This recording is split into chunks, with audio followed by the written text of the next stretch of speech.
The Queen looked ecstatic as she made an unexpected return to work today after she travelled to Scotland for her first public duties since the Platinum Jubilee.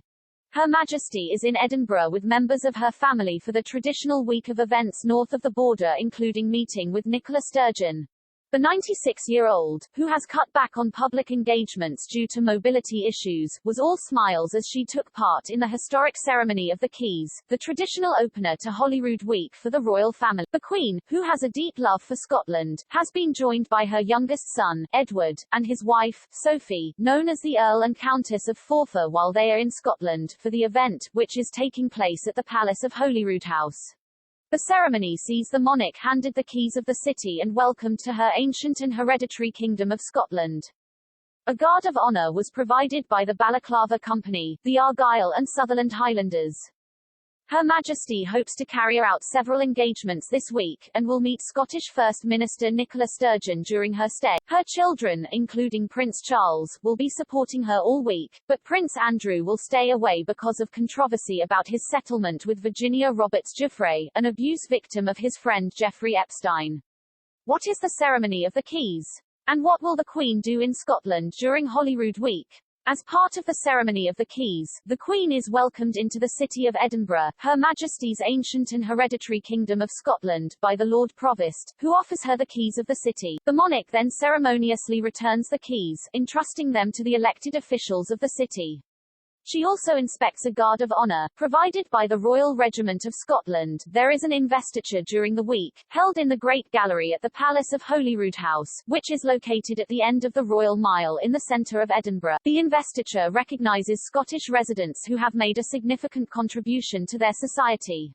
A garden party is held, where the Queen welcomes around 8,000 people from all walks of Scottish life to spend a relaxed afternoon with her in the beautiful grounds of the palace. Apart from these regular engagements, the Queen also undertakes a number of regional Scottish engagements which vary from year to year. Dressed in a powder blue silk wool coat and dress by Stuart Parvan, paired with a hat by Rachel Trevor Morgan, the Queen was symbolically offered the keys to the city by Edinburgh Lord Provost Robert Aldridge.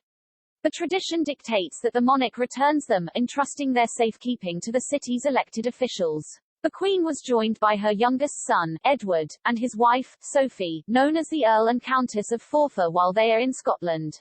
The Guard of Honour was provided by the Balaclava Company, the Argyll and Sutherland Highlanders, 5th Battalion, the Royal Regiment of Scotland, which was inspected by Edward on the forecourt of the palace during the ceremony. Music was provided by the pipes and drums of the Royal Highland Fusiliers, 2nd Battalion, the Royal Regiment of Scotland, and the Band of the Royal Regiment of Scotland. The trip comes after the recent Platinum Jubilee celebrations for the Queen, in which she pledged to continue to do her job to the best of my ability, supported by my family. Charles, known as the Earl of Rothesay in Scotland, and the Princess Royal will all take part in a series of public engagements in Scotland over the coming days. However, Andrew, known as the Earl of Inverness in Scotland, no longer carries out public duties and will not be involved. It emerged over the weekend that the Queen has defied doctors by getting back in the saddle on her beloved horses, just days after she was seen without the walking stick she has relied on recently.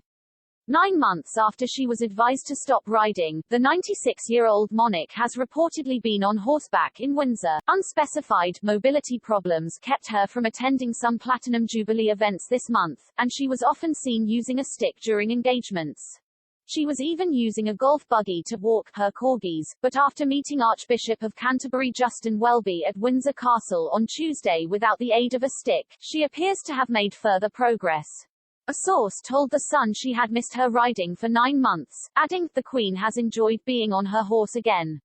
Riding again is a wonderful sign after those worries about her health. To do so at 96 is pretty remarkable."